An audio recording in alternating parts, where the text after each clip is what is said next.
रंग दे चुंदरिया शाम पिया मोरे रंग दे चुंदरिया लाल न रंगाऊं हरी न रंगाऊं अपने ही रंग में दे चुंदरिया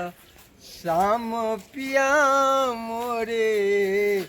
रंग दे चुंदरिया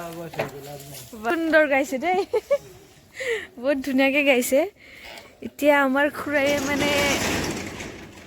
আমাৰ ৰাষ্ট্ৰীয় পতাকা উদ্বোধন কৰিব এইখিনি ঠাইটো প্ৰথমতে সজাই ল'ব আৰু ভালকে ন ৰবা মই দেখুৱাই আছো আপোনালোকক ভাইৰেল হৈ যাব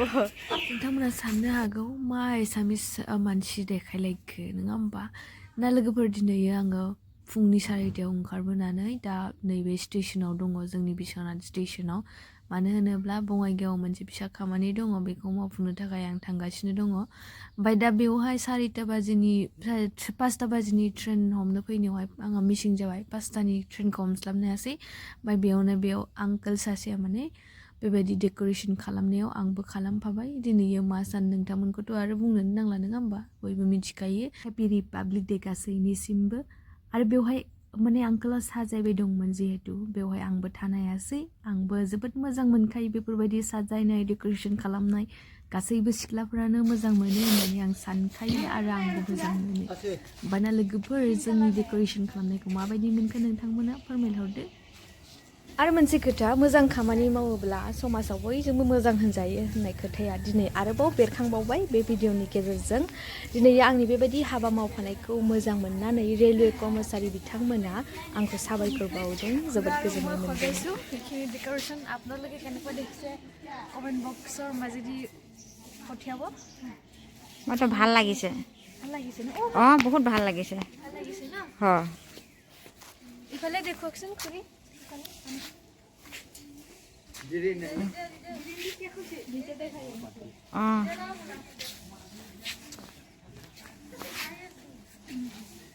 बहुत ভাল হৈছে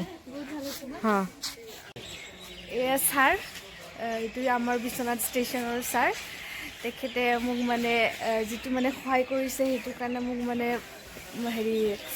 মানে ধন্যবাদ দিছে আৰু ফটো এক কপি ল'লে এতিয়া বৰ্তমান আৰু সকলোকে ধন্যবাদ দিছোঁ 26 ছাৰে কিবা ক'ব 26 জানুৱাৰী উপলক্ষে সকলো শুভাকাংক্ষীক শুভেচ্ছা দিলোঁ ধন্যবাদ ছাৰ नोंथांमोना साननो हागौ भिडिअल' देखायनो थाखाय खालामो होननानै नाथाय बियो रियेल आरोना नैबिदि दै गनायफोरखौबो नुबाथाय आरोना बन्द खालामनांगौ आरो जायफोरा माने इदि दैखौ हगारनानै गालाङो बिथांमोनाव मरेलानो गैया होननानै सानो अननाय होननाय सोदोबानो गैया होननानै आं सानो आरोना लोगोफोर आरो मोनसे इम्परटेन्ट मोनदांथि शेयार खालामनानै सानलायबाय बेनो जाहैबाय मा बे ट्रेन स्टेशनजोंनो लोब्बा थानाय नोंथांमोना नायग्रोनाय फार्स्टआवनो नैबे ट्रेन स्टेशन आरो नैबे ट्रेन स्टेशननि गाहायाव गोजा गोजा नुदोंना बेफोर गासैबो मा बुस्थु निश्चय नुनानै नोंथांमोना हमनो हाखाबाय जानांगौ बे जाहैबाय जुमुदै गोजा मानसिनि जुमुदै माने गय जुमुदै शिखर जुमुदै सिगनेचार ना मा होनो बेफोरबायदिनि जुमुदै गोजा आरोना गतिके बेफोरबायदिनिफ्राय ओंखारनाय गेसफोरखौ दा जोङो लागासिनो दङ आरोना लोगोफोर गतिके जायफोरा बेफोरबायदि गारदों बिथांमोनखौ आङो गुरै खावलायदों जे बेबायदि जायगाफोराव गारनाङा जेरावनोखि एकदम खाथियावनो थानाय खाथियावनो नुनाय आरो दा फेमास सोलिदों शिखर सिगनेचार बिमल ना मा होनो नङा होमबा जायखौ जाय मानसिया जादावो खेबसे बेखौ आरो थैबाबो माने गारनो हाया रखम आरोना आरो बिनियाव आंखाला जोबनोबो थाङा होननानै आं सानो आरो मानो होनोब्ला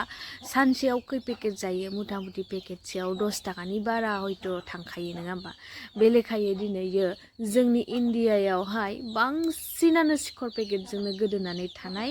आरो रावबो गारनोनो हायाखै होननानै आङो गेरेन्टि होगोन आरोना जाय Shikhar packet Vimal packet Signature packet जायो बिथांमोना दिनैयो बे बेसादनिफ्राय गोजानाव थानो हाया होननानै आं सानो आरो थानो हायोबा नोंनि देहानि थाखायनो मोजां नोंनि इनकाम माने नोंनि फैसा रां थाखायाबो माने बेयाव जेखिनि गारगोन नोङो बे गारनायफोरा आखायाव थाइसे थाइनैबाबो थालांगोनखौ आङो सानो आरोना बाखि आं आंनि मोन्दांथिखौ बेखिनियावनो फोजोब्बाय ओमफ्राय नोंथांमोननि मोन्दांथिया मा बेखौ शेयार खालामहर शिखर पेकेट बिमल पेकेट बेफोरनि सायाव मा होनो आरो बेबायदि खुदै गारनायनि सुबुंफोरखौ नोंथांमोना मा होनो जायफोरा जायो बिथांमोनखौ आं गुरैयै खावलायगोन हायोबा नोंथांमोना बेफोरबायदि गाज्रि बेसादनिफ्राय गोजानाव थानो नाजा निजिनि देहाखौ जोथोन लानाया निजिनिनो दायित्व नङा होमबा बेनि थाखायनो